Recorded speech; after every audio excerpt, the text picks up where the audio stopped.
conversando con el presidente de Interlaces, Oscar Schemmel.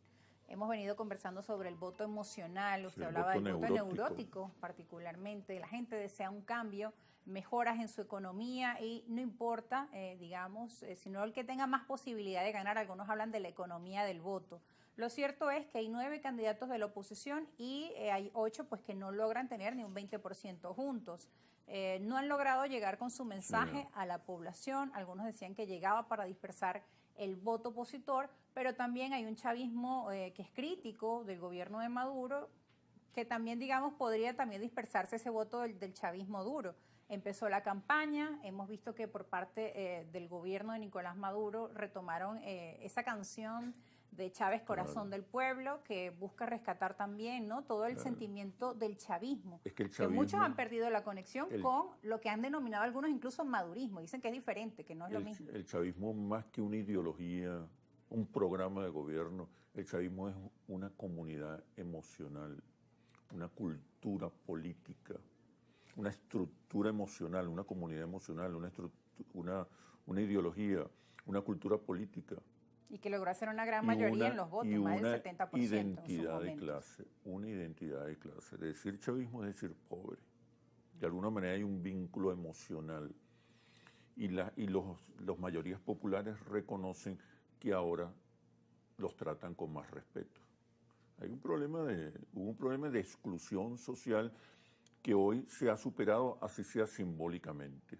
Incluso los sectores populares que favorecen la reelección del presidente Maduro no solo votan porque hay una valoración positiva de la gestión, porque hay unas expectativas positivas, votan a favor de Maduro para defender y proteger el legado, para no volver a la exclusión social y al desprecio por los pobres, para no volver al autoritarismo social, para defender los programas sociales, para proteger el discurso a favor de los pobres y de sus necesidades. Pero hay también un chavismo crítico que siente que justamente eso que prometió Chávez hoy, lamentablemente, pues no está presente en los hospitales, en las escuelas. Usted nos mencionaba que a Maduro pues le ha tocado diferente con el tema de las sanciones, pero sin embargo muchos ya no están dispuestos quizá a escuchar nuevamente que las sanciones, sino que quieren ver ya más soluciones prácticas que puedan darle finalmente una respuesta a sus problemas, ¿no? En una época las emociones dominaron la decisión electoral, todavía hoy, pero hoy hay que añadirle la economía, las expectativas con relación a la economía del país.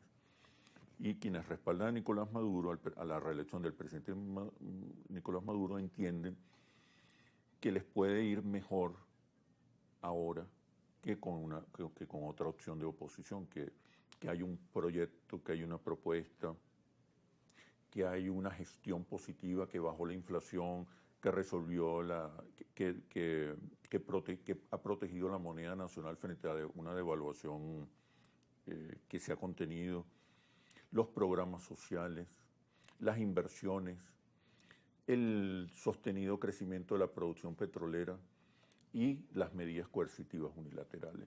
Todo eso resuelve en esa disonancia que tú me acabas de mencionar, es decir, que soy chavista pero estoy descontento. Ahora, ¿cuál es la causa de mi descontento? ¿La gestión solamente o también las medidas coercitivas unilaterales? Y los chavistas han resuelto esa disonancia. De hecho, el chavista descontento normalmente durante procesos electorales se atrinchera y regresa frente a la amenaza de una restauración de la exclusión. Igual pasa con la oposición. La oposición o los sectores de oposición más radicales ven cualquier oportunidad como una posibilidad, como un instrumento para salir del presidente Maduro y de lo que significa el chavismo. Incluso para muchos analistas pues decían que era más fácil para el gobierno hacer una campaña contra un proyecto como el de María Corina, bueno, ahora está representado por Edmundo, ya que ella se encuentra inhabilitada, a que una campaña quizá con otro candidato más moderado o de centro, como por ejemplo un Antonio Ecarri o Márquez, que tienen otro tipo de propuestas y que quizá puedan aglutinar e incluso llamar a ese voto del chavismo. Sí, difícilmente una candidatura de oposición cautive al chavismo, pues son dos realidades culturales, emocionales. El chavismo descontento es difícil en algunos sectores ir con el proyecto del mundo. el chavismo descontento finalmente se alinea con los otros sectores del chavismo para proteger el legado, para proteger las conquistas y repito, frente a la amenaza de una restauración del modelo de exclusión social y del autoritarismo social. Pero fíjate, volvemos a un tema importante. La oposición hoy carece de herramientas culturales y simbólicas para realmente convertirse en una alternativa y gobernar al país después del 28 de julio o en enero del próximo año.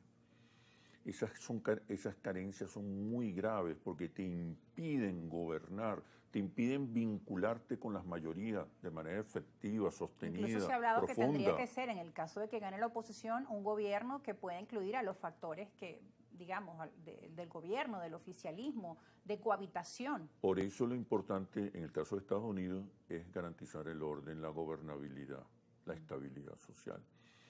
¿Hay amenazas a la gobernabilidad, a la estabilidad y la paz social? Sí, hay amenazas porque hay sectores radicales detrás de la candidatura del mundo que pueden influir en la gestión de gobierno, que pueden influir en la manera como vincularse con la sociedad venezolana y con el resto de los factores de poder.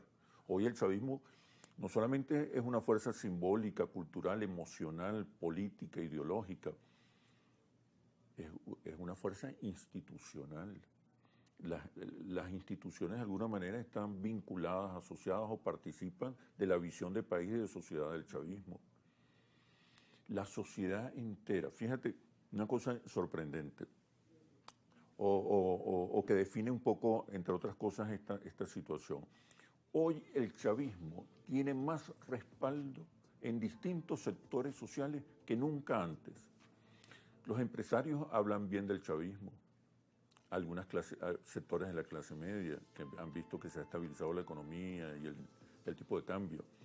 Pero, por ejemplo, los empresarios. Tú ves cada vez más simpatizantes en el empresariado con relación al modelo económico de la revolución bolivariana. Hoy las ideas del chavismo son las ideas o forman parte del sentido común y de la cultura de la sociedad, casi en su mayoría. Hoy hay más consensos que nunca con relación al modelo económico, social y político. Hoy nadie niega que lo que más le conviene a Venezuela es un modelo económico mixto con distintas formas de propiedad, un modelo económico post-rentista, productivo, diversificado. Nadie hoy niega, ni chavistas ni opositores, para reducirlo a esa polarización, nadie niega el rol fundamental del Estado y el rol fundamental del sector privado. Hoy hay más coincidencias y consensos que nunca antes. Se han dado algunos reconocimientos incluso de un sector y del otro, también dentro del chavismo. El presidente Maduro ha hecho una revisión a sus políticas también en materia económica y pues también algunos hablan de que empezó a dar un giro importante y a tomar otras acciones justamente para proteger. Hoy nadie piensa que el chavismo es una amenaza a la propiedad privada, por ejemplo. Bueno, tenemos que ir a una pausa. Es una frase que puede ser polémica porque muchos también dicen lo contrario, ¿no? ¿Se acuerdan en esa época que el chavismo era igual a expropiar, iba contra la propiedad privada? El tema de las expropiaciones creo que se reconoció que fue un error. Sí, en estos dos periodos de madurismo, para llamarlo de alguna manera, en Miraflores, no ha habido una expropiación. Todo lo contrario, se han creado y fortalecido los vínculos con el sector privado y con el capital internacional. Y todos estos actores económicos fundamentales lo que quieren es orden, estabilidad,